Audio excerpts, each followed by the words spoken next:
Hi everyone, welcome to this analytical chemistry classes. So we will start another topic, voltammetry. So voltammetry is a electroanalytical technique, okay, in which we will measure the current, okay, current of any unknown solution with a applied voltage. And in voltammetry, okay, so there are different components of a voltammetry. So it consists of this voltammetry consists of a working electrode, okay. So if you are using a Hg as a working electrode, then that will be called as a fluorography. And instead of mercury electrode in voltammetry, we can either use platinum, okay, platinum metal as another working electrode, and gold, silver, carbon. This can be called as a working electrode, or sometimes it is also called as a micro electrode, okay, or a indicator electrode. And here generally we will use reference electrode, and that is a AgCl or a Calomel electrode, okay. And the function of reference electrode is a potential remain constant, okay. The potential remain constant between two electrode, and the function of a working electrode, okay. On that working electrode, the chemical substance, okay, get oxidized or reduced. And we can counter electrode. Most of the time, counter electrode we will use platinum. Okay, platinum is used as a counter electrode because it is inert. Okay, inert in the nature. Okay, and Hg. So Hg is generally used as a counter electrode in a fluorography. And generally most of the electro voltammetry, we will use supporting electrolyte like KCl, NaCl or a potassium nitrate as a supporting electrode. And in the previous class in a fluorography, we have seen the use of a supporting electrolyte, and the use is to prevent the migration current, okay, to prevent the migration current that is produced due to the migration of the positive or negative ions to the oppositely electrode due to the electrostatic force. So this is a block diagram of a voltammetry. We have, suppose this is a working electrode, and this is a reference electrode, and this is a counter electrode. Okay. So here we can see the function of a counter electrode is to maintain the continuity of a current in a cell. Then we have seen in fluorography, as we change, okay, as we change the potential of a electrode, then there is a change in the diffusion current, or there is with the time there is an increase in the diffusion current because the diffusion current is the diffusion of a charge analyte to the electrode surface, or the diffusion of the analyte that present in a bulk solution to the electrode surface. And we have seen this, if you will half the diffusion current, then that is called half wave diffusion, and this is a limiting current, and this is a residual current of in a voltammetry. And here, okay, so if you are working in a voltammetric process or in voltammetry, so we should aware of different types of electrodes, okay, that can work in a different potential, okay. So if you are using a mercury electrode, and then that time you can use that mercury from a minus 1.2 volt to 2.0 volt, okay. So that is a working electrode. That means you can change the potential of a electrode, working electrode, okay, and on that range the chemical substance either get oxidized or reduced, okay. So that is, and if you will increase the potential higher side, then your electrode will get oxidized, okay, and it will not work properly. And here that this is a working range for a glassy carbon electrode minus 1.0 to around 1.2 volt. So here that glassy carbon, we can say glassy carbon can be used, okay, as a working electrode for a different type of a chemical substance, okay, different types of a chemical substance where that a material can get either oxidized or reduced, okay. And for the gold, that a working range is a from a minus 0.7 to more than 2.2 volt, and platinum is minus 0.4 to around 0.6 volt. So these are the working range for a different working electrode, and we should remember we cannot change the working electrode of a mercury to maybe 0.4 or 0.6. So it will not work because that working of any electrode is depend upon their working potential, okay. So on that potential any chemical substance get oxidized or reduced, and based on that one we will measure the oxidation current or a reduction current of any chemical substance, okay. Then we have a potentiometry, voltammetry and colorimetry. So we have seen in on the blackboard what are the different types of electrochemical method. So potentiometry, where we will measure the potential of a system, okay, where we will put the zero current or at a constant current, and in voltammetry we will measure the current with a applied potential, and colorimetry we will measure the current, okay, measure the again current, okay, current at a fixed current or a fixed potential. So these are the different electroanalytical technique where the different parameters were measured, okay. So here we will understand how the current, okay, how the concentration, okay, how the concentration of any chemical substance can be measured with the changing the potential. So here we can see. So generally voltammetry of fluorography is based on a Nernst equation, okay, and this is a Nernst equation. We know this equation, okay, and suppose if we want to know the concentration of iron 3, okay, iron 3 in this voltammetry, then so here what we can think, this is a graph, okay. So this is a 0 and this is a bulk concentration, okay.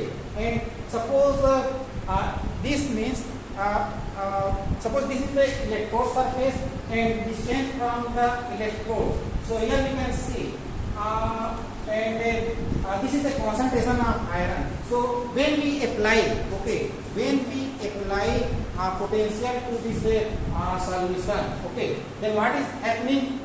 So when we increase the potential, okay, potential on the electrode surface, then what is happening here? The concentration is what is happening? Concentration is decreasing, decreasing in a bulk solution. How? Suppose we have dipped this electrode, okay, into some solution, okay, and when we apply potential on that electrode, then what is happening? That your analyte, the iron 3, will get reduced, okay. The iron will get reduced, and as the time will when you will increase the time, the concentration of a bulk solution will decrease. This means with increasing time, the concentration of a iron 3 in the bulk solution will decrease, and there is an increase in the diffusion current of a iron 3. Now, okay, so this is about actual theory or principle behind the working of a voltammetry. Here there are three different types of voltammetric method. Okay, and these methods are mostly used in a different electrochemical process. We can use this some of the method in for characterization of energy saving devices or charging discharging of a battery. So in direct current method, so we have a DC fluorography, linear sweep voltammetry, sample DC fluorography, and hydrodynamic voltammetry. So here in your syllabus we have to learn about a linear sweep voltammetry. So what is a linear sweep voltammetry? What do you mean by linear sweep voltammetry? So when you increase the concentration of solution, there is a linear increase in the current. So that is an example of a linear sweep voltammetry, and fluorography is example of a linear sweep voltammetry. When you increase the concentration of your solution, then there is a linear increase. Okay, a linear increase in the current with the increasing the concentration of your light in the solution. The next one is a pulse method. Okay, pulse method. So pulse method. So we have four different types of pulse method. Okay, one is a normal pulse method, then a differential pulse method, and a square wave voltammetry, and a cyclic voltammetry. Okay, so here we will see.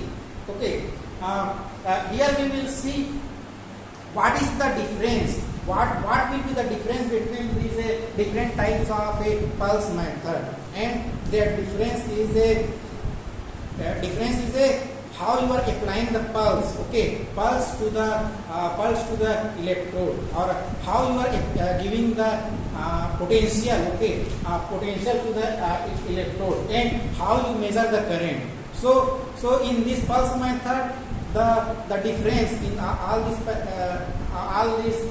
pulse method voltammetry is how you are giving that potential, or how you excite the potential. Okay, and how you measure the current. And third type is the stripping voltammetry. And stripping voltammetry, there are three types of stripping voltammetry: anodic, cathodic, and adsorptive stripping voltammetry. So first we will see, okay, linear sweep voltammetry. So linear sweep voltammetry, here you can see with the graph.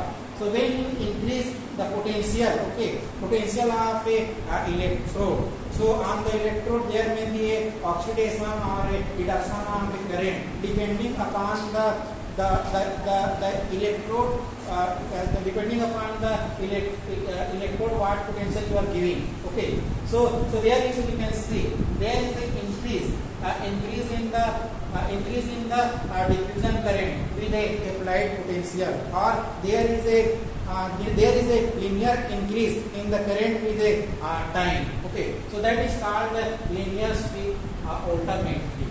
And we can scan, like in a U visible spectrophotometry.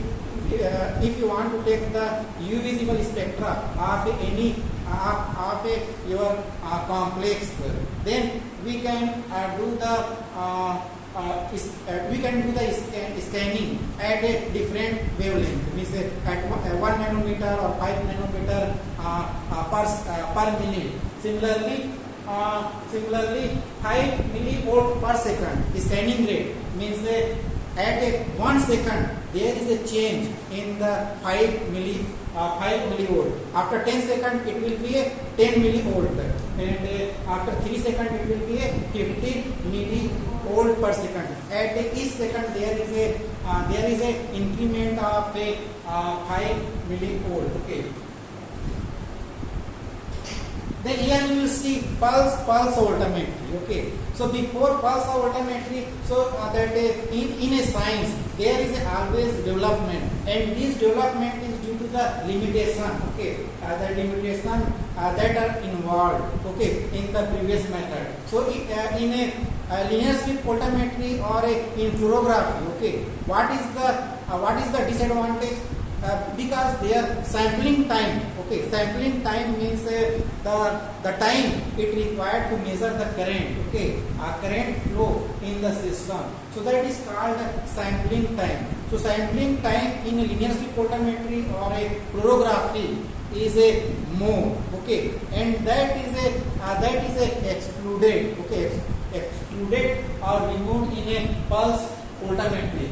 The sensitivity of linear scan voltammetry is limited by charging current, which is a largely initially in the drop line. So in fluorography we have seen, okay, there is a charging current, okay, charging current, and also Faraday current. Faraday current means that is due to the impurities, okay, impurities or interference that present in the solution, and this type of interference can be removed in a pulse voltammetry. So here like we seen what is a charging current when in a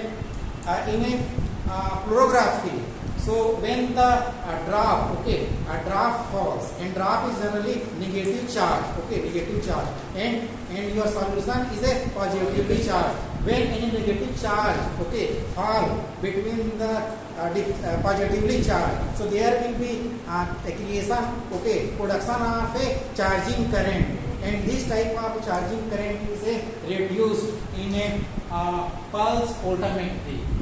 The slowness, inconvenient apparatus, and poor detection limit. So there is a poor detection limit in a linear slip voltammetry due to this charging current.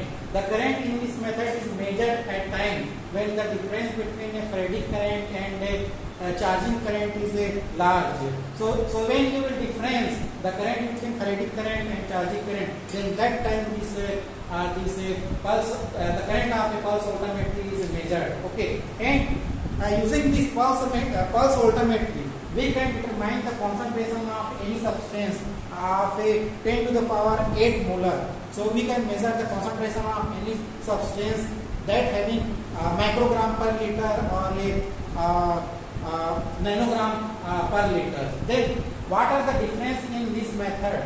So excitation waveform means how you are giving the potential, okay, how you giving potential to the electrochemical cell, and sampling current, how you will measure the current during this type of a pulse voltammetry. Okay, so first one is a normal pulse, okay, normal pulse voltammetry. So what do you mean by normal pulse voltammetry? So here we will understand how we are giving the pulse. Pulse means potential or voltage, okay, to the electrode. Another one is how we will measure the current, okay, that is generated in a electrochemical process. So here the important point, the pulse amplitude increases linearly with each drop, and a current is measured 40 milliseconds after each pulse is applied, at which the time charging current is negligible. So here there is two important point. Okay, so here we will measure. Okay, we will measure the current after the 40 milliseconds. Okay, after each pulse. Okay, so suppose we are dropping. Okay, dropping the mercury. Okay, mercury is dropping on a bulk solution. So current is measured about a 50 milliseconds after each pulse is applied. So here we can see. So we have a applied. So this is a pulse. Okay. So the pulse may be